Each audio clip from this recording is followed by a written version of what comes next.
Hey everybody, I want to try something a little bit new here. Rather than post a lot of written content to the page, I want to start producing a lot more video content to my YouTube feed, maybe even TikTok. I'm not sure. The world is moving toward AI, and I'm just getting into some place where I can do video instead of typing everything out.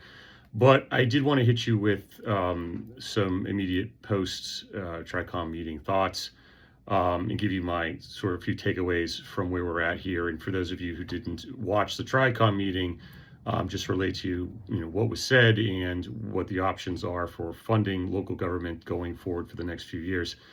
As you probably know, if you've been on this page, we have reached our levy capacity limits. We passed an override in 2014 that was designed to get us a few years. It got us 6 years to 2020. We passed another override in 2020, expecting to be back here in by 2025 or so, and we've done that. More on that in a little bit. But now we're faced with sort of a crossroads about how we want to continue to fund local government moving forward, since we don't have the capacity to afford all the services that we say that we want. So just right off the bat, I'm just looking at the slide here that I posted on Planet Grafton, and the options right now are that are on the table that were presented are a 1-year override at $1.6 million. That would cost the annual average household annually $237.79. We've got another option for a 1-year override of $600,000. That's $1 million less than the first option. That would cost your local homeowner an additional $87.61 annually. Now remember, these are additional numbers, okay? Your taxes are going to go up by a sub Proposition 2.5 amount, right? And then additionally, they're going to ask you to raise the levy capacity, that is the taxing capacity, more. So just remember, when I'm giving you these numbers, this isn't the total increase. The next option is a 5-year override that would address our level services needs, that is keeping services relatively the same over the course of the next 5 years, at a total of $9 million. And that would cost you an additional $1,339.14 if you lived in about a median priced $500,000 home, which is, in case you don't know, that's sort of the median these days. You live in a more expensive home than that, you'll be paying more than that. And then there's the fourth option. That's a reduction, what's called a reduction budget, which is, well, I'll get to that in a minute. A 5-year override, $5 million, and an average, again, for that $500,000 house of $744.66. The reduction budget would include some cuts and some additional revenue brought on from other sources. Now, I would love to tell you that some headway was made tonight on which option the town is going to pursue, or some clarity gleaned on what the overall plan is. I can't tell you that because that's not what I got out of this meeting. I think my biggest takeaway from this evening is just this lingering question about where's the leadership. There was always a discussion in 2014 and 2020 about what we should do, and there was a healthy, robust debate. But it came from a place where I think everybody had an idea of what we wanted to see for services going forward, versus what you give up and making people uncomfortable with their tax increases.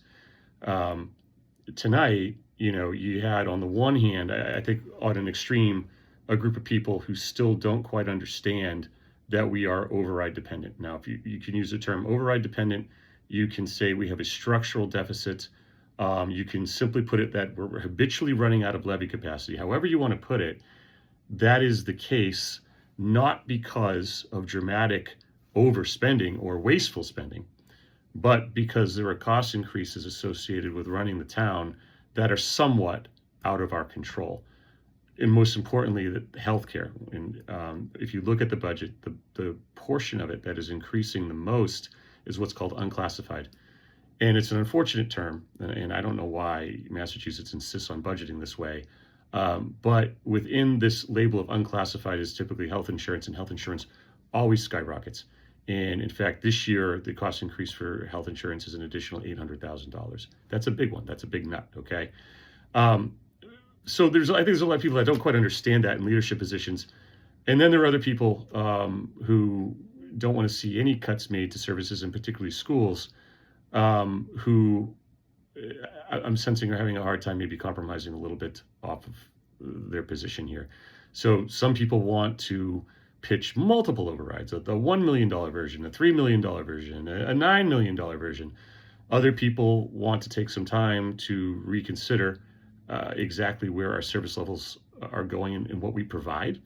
And there are other people that are still undecided and trying to wrap their arms around all of this. And it's getting late in the game for that. To be honest, last year, when the school was using one-time funds to get by, this is the conversation we should have been having at that time. And we got from Anne-Marie Foley tonight that she's not comfortable moving forward without having any other discussion at all.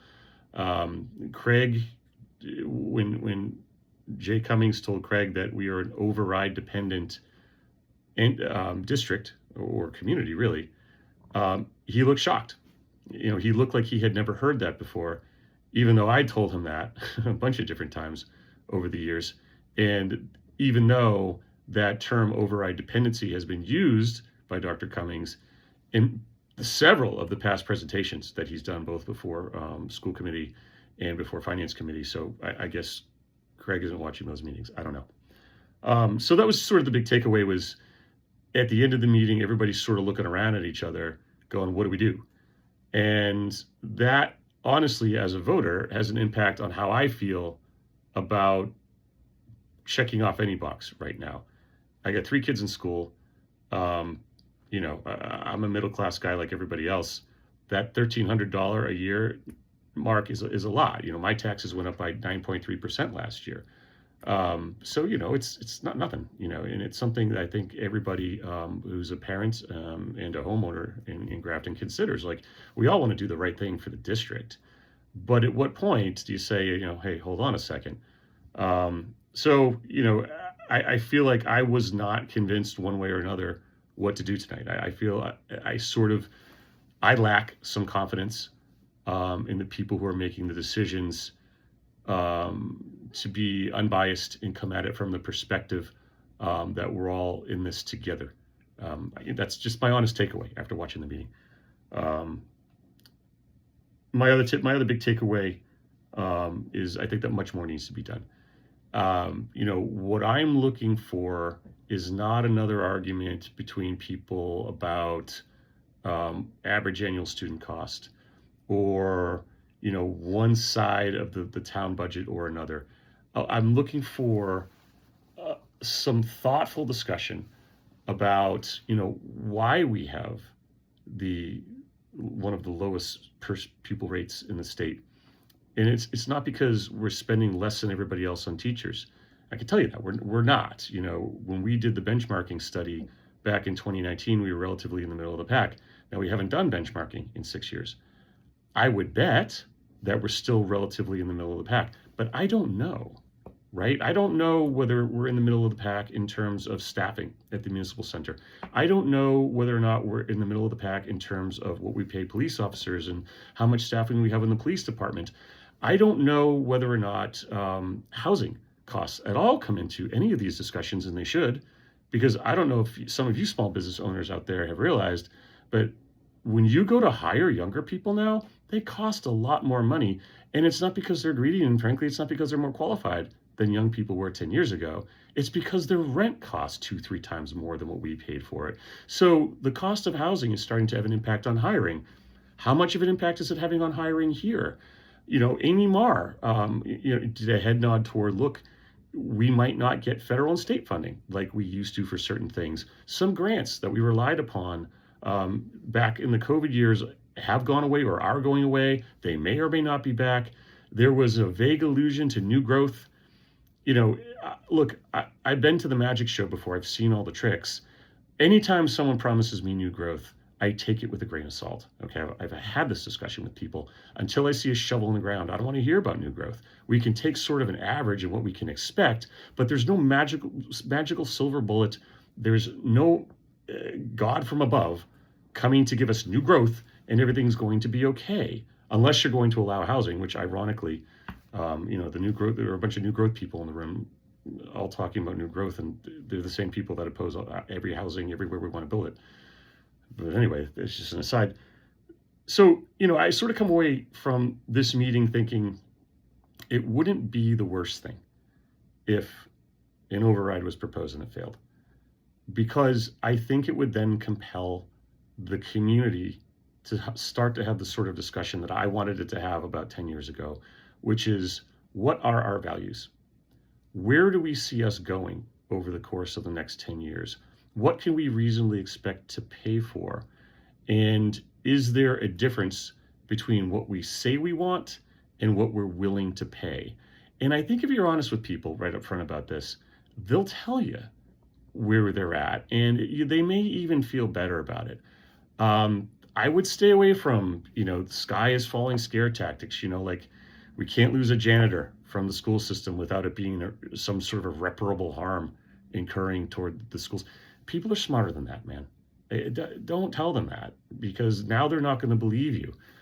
When you tell them that there really is a problem, they're going to say, well, I heard that last year,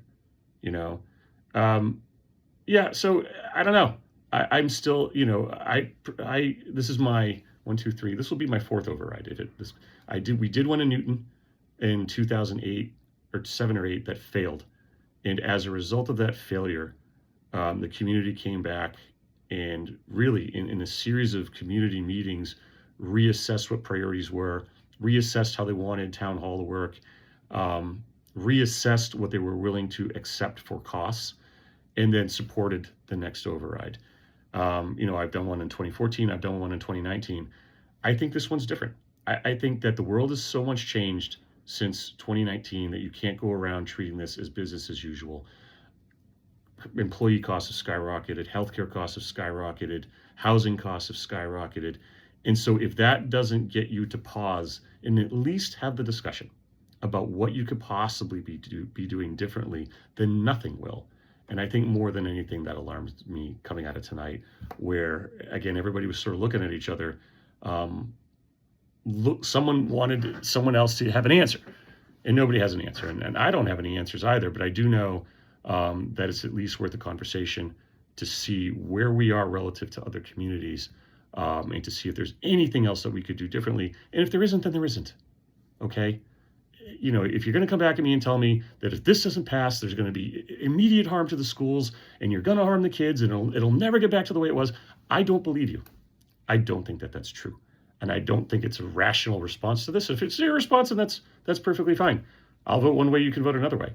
But I'm telling you, it wouldn't be the worst thing in the world if that group that I saw in that room regroups, has serious and repeated, probably monthly, TriCom meetings for the next year to work through these issues, and then come back to us next year with something a little bit more comprehensive, and a better showing than what we had tonight. So those are the thoughts off the top of my head.